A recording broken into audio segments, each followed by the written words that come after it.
Okay, welcome from my behalf also to everybody on this meeting, and I'm really talking today about giving some slides about Turku Center for Disease Modeling. So what we are aiming at, and so we are working on exclusively on animal models, and then especially on the mice. So this is a unit which is actually working on totally at the other end of what Pano was mentioned. So we do preclinical modeling in mice.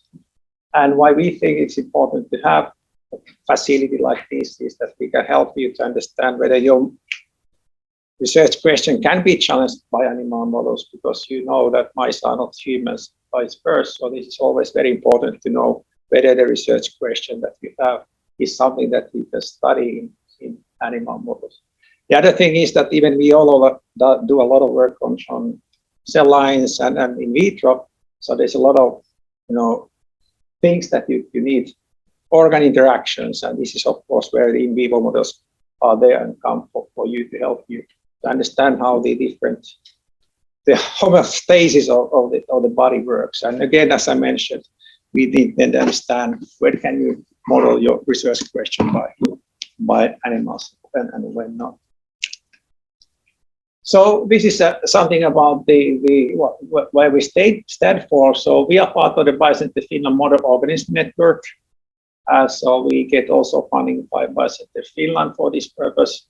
We are also part of the European Infrastructure for Translational Medicine in the Finnish nodule of it, even though we have not been really, let's say that these type of activities has not been really on the cornerstone of the ELATRES in Finland. But we have been there, and because we have been asked to be part of there to be able to serve also if there is a project needing for animal infrastructure. So we are also part of the University of Turku roadmap of research infrastructures. And we do both academic research, academic collaboration, academic services, but we do also industrial associated work. We also do research services for industry, so that we do contract research as well. So there are two people that you can always contact, myself and then Petra Sipilä, who has been working with me now a long time. So we are able to help you in that manner that if you don't know, we know who knows, because we have been on the campus so long that we know who knows these things that you are interested in modeling. And so this is what we are about. And then already one good thing for this meeting comes that we had a really big pressure to have a new website, and this website was launched today morning because I wanted to have the new website for this purpose, and then all of you can go to check it up and try to find the bugs and tell me how many there are, because they were open this morning.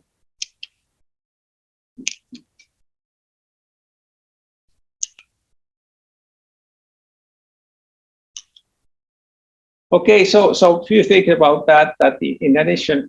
Okay, just jumping actually one slide, I suppose, over, because one thing what is very important is to have good animal facilities, and that's what we have in Turku, even though we have all the time a project going on to rebuild them.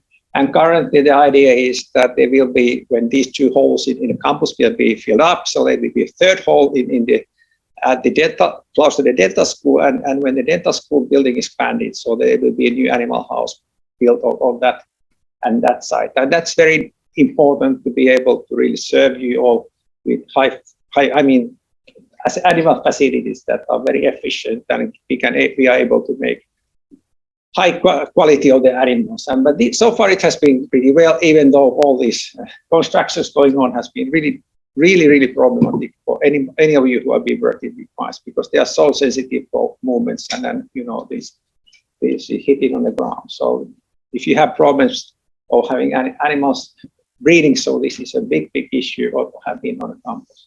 The other thing is, of course, what we need a very good cell culture facilities, and we are happy that now we just before the Christmas time the whole buildings was where we are in, so it was renovated, and we are now back in our newly renovated facilities, and we have very good cell culture facilities. We need, of course, embryonic stem cell cultures and oocyte cultures. We need IVFs, all of these for GM mouse production. We need commercial program epithelial cells. We want to do We want to do the patient-derived cells. So this is, and then we need cancer cell cultures when we do xenografts, and then of course we do, for example, fibroblast cultures. So basically, we do processes from the idea you have that this is the model you want to have until making the model for you, and then we can collaborate with all the other co-facilities at the campus to make a multidisciplinary expert network. And this is something that the aim has been. So to take care of this one piece of your project and then collaborate and communicate with all the other facilities that were already many of them described here today. So we can really make animal models to you. We can do genetically modified animal models. We do tumor xenografts. Of course, we can do all kind of mice. We can, and then also we have the biggest clients certainly for central animal laboratory. They have their own services and they also make these animals for you. But if you want to have more advanced services, in many cases, it is very good to contact us. We can do certain interventions. We do dietary interventions. We can do surgical interventions. We can do adrenalectomy, gonadectomies. We can do do all kind of surgical procedures for mice.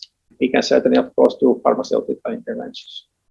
One thing that we over the years has been trying to develop a lot is in vivo imaging, and the whole idea has been, in the beginning, has to build a mouse clinic type of activities, so that we basically could have the same setup that there's at the hospital. We should have a hospital for the mice and animals, and this has been the whole idea, which was an idea that was built, more than 10 years ago in many labs in Europe. There's a very big mouse clinic in Germany, Munich, and Strasbourg in France, and we have been visiting those places, trying to replicate that. But of course, you can understand that they are building their own house and the whole campus for these purposes. But that this is something that we have been trying to replicate here. We do have optical imaging. We had very high resolution ultrasound imaging. Then there was already PET-CT scanners for the mouse work was already described by Juhani, and that's partly all of that work is of course coordinated by PET Center, but we have very good connections there as well. We have echo MRI for whole body composition, and one thing we have been trying to get to the campus is the mouse MRI, and we have been with Jukka Westermark send this application to infrastructure calls for 5-6 times, maybe only 5 times, but and I think that's something we might need, because that's the way how you can make whole body scanning for anatomical changes in your animal model. But so far in Finland, it seems to be that it's enough. That there is one in Kuopio, which we strongly disagree. So we can do biomarkers. We have, of course, there was a lot of very good, explanation of all the omic techniques, what we can do for ex vivo. We have immunoassays. We have really set up the LCMS, MS, for small molecular profiling, as we mentioned. We do have clinical chemistry possibilities in-house, but we also are collaborating with the commercial services in Kuopio, for example. And then what we did over the years, a long time ago, was to really strongly put on infrastructure for histopathology. So to work with immunochemistry, digital microscopy, image analysis, and really to quantify things and to make digital pathology in mice. And I think our lab was second in Finland who bought really scanners for slides after Finland. And that has been really something we are now pressing really a lot. So trying to make also the translational mouse pathology in digital form and really to do automatic quantification with algorithms, because this is the future, of course, just so you know. I already brought up the question and discussed about data management, because this is really a key to all of that. And I really like this idea that there's a database that you can search, because it's not enough that you have some data somewhere, but you have to be able to find it. And I have been seeing that as my problem already with this small unit as we have. We work with biomathematics with Laura's group. We have also done our own algorithms, how to make your animal cohorts matching for your controls and your interventions automatically by computer and things like that. So this is something that we are building up, and we have already built up, and it's available for you. And we have been really, of course, happy also to have also some some support from InFLAMES for setting up the CRISPR-Cas technique, which is now running nicely in the lab. And in addition to what is the expertise in InFLAMES, so within the PIs of the TCDM, so we have expertise in endocrine diseases and hormonal cancer, metabolic diseases and obesity, cardiovascular diseases, bone health, and reproductive health. So in addition to InFLAMES activities, these are really research areas that our PIs are able to help you also based on your research question. As I mentioned, things are not always the same in mice than they are in humans. And I'm working, for example, with drug targets that actually do not exist in mice. So of course, they are not always orthologs in mice that you can even challenge, for example, by knocking out them. So in your model. So just in numbers shortly. So this is a long road. So we have really over the years produced a lot of transgenic lines, more than close to 200 transgenic lines. So we have produced more than 1,000 transgenic founder mice in this campus. They have been distributed all over the campus. Only Africa is the only continent that we have not sent mice from us. Recently, not too many transgenics has done. A lot of people want to have, of course, knockouts and knock-ins, and there, of course, the CRISPR technology comes on, and we can now make point mutations in any locus of the animal. Just to remind you that it's really much locus dependent. Sometimes it's really impossible to get the mutation. Sometimes one shot makes the deal. So, but we have been able to launch this technology. So we have really distributed these animals all the continent. We currently collaborate about 30 academic groups annually. We have collaborated with more than 20 biotech pharmaceutical companies over these years, about 45 companies every year. So we have all the time small and bigger projects with companies, both national, local, and international companies.